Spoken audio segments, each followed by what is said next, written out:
if you drive west, out of Denver, right, and you climb into the mountains along Clear Creek, you're going to pass through two small towns that look really quiet today.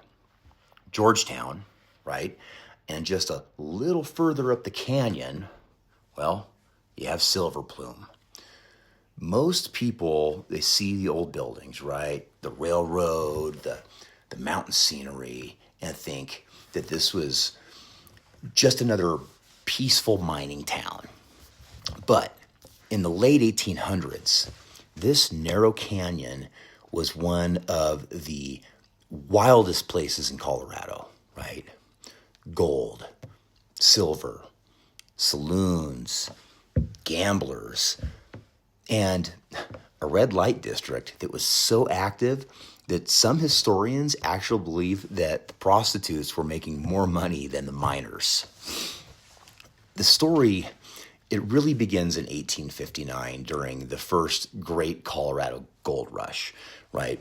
Prospectors, they pushed up Clear Creek looking for the same thing that they were finding all across the Front Range, okay? Gold in the creeks. And they found it, right? Not huge nuggets, okay, but enough color in the gravel to bring men just pouring into the canyon.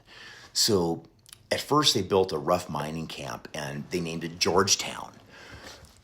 At first, right, the miners, they were working the placer deposits in the creek itself. They were panning, they were using rocker boxes, sluice boxes. But before long, they realized something, was much bigger, was just hiding in the mountains, just directly above them. And the real wealth, it wasn't down in the creek. It was up in the rocks. Silver-rich veins, they began just appearing in the surrounding mountains. You had lead, silver, gold, and suddenly this just wasn't just a placer camp anymore. No, it was a hard rock mining district. And that changed absolutely everything because hard rock mining, it brings, it just brings bigger money, right? You got stamp mills and ore carts and smelters and investors, and so within a few years, we see Georgetown just completely transformed into one of the richest mining towns in all of Colorado. But as usual, there was a problem. Actually, there was several problems. First, oh man, that canyon is just incredibly narrow. The entire town had to squeeze itself between the steep mountain walls and then in Clear Creek. And that meant that everything got packed close together, okay? The homes were on top of the saloons that were on top of the hotels and the gambling halls and eventually, right, the brothels. Because wherever large numbers of miners gather, vice followed right behind, right?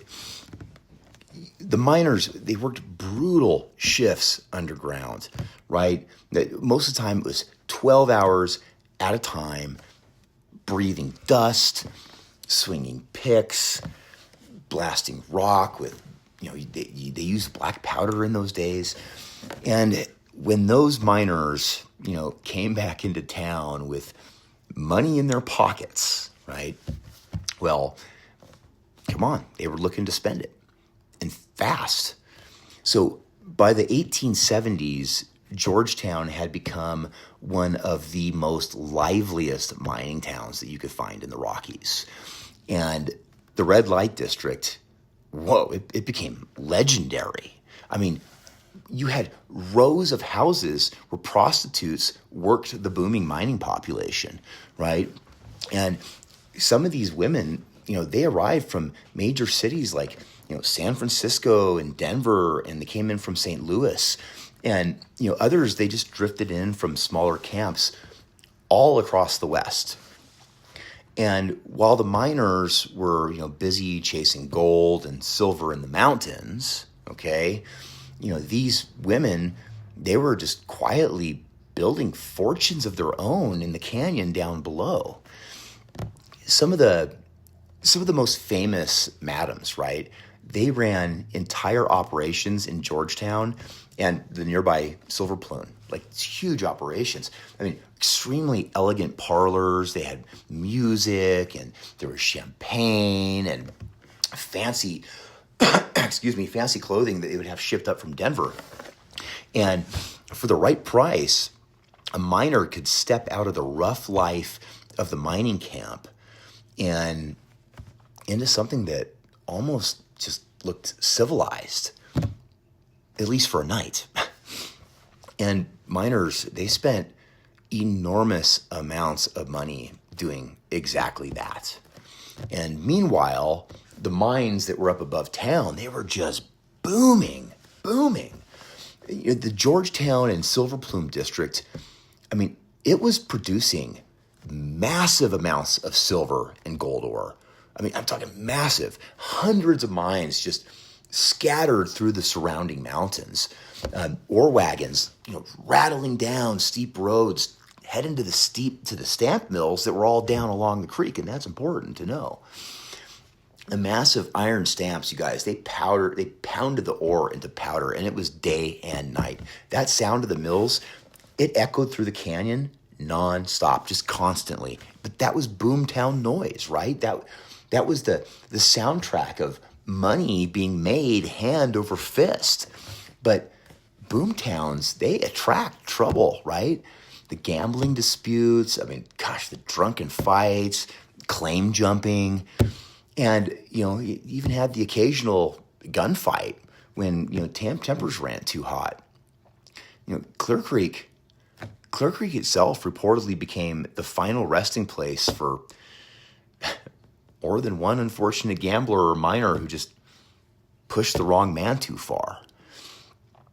Frontier justice, it was fast and sometimes permanent. Yet for a while, the district, it just seemed unstoppable.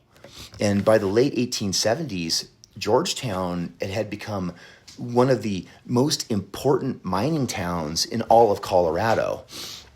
And then something remarkable happened, Engineers came in and they built one of the most famous railroads in all of the American West, And that was the Georgetown Loop Railroad. It's this twisting engineering marvel that climbed the canyon walls between, Georgetown and Silver Plume. Ore trains, right? They crawled along these narrow tracks, just suspended high above the canyon floor. And they were just carrying silver and gold down the mountain and then bringing supplies and passengers up.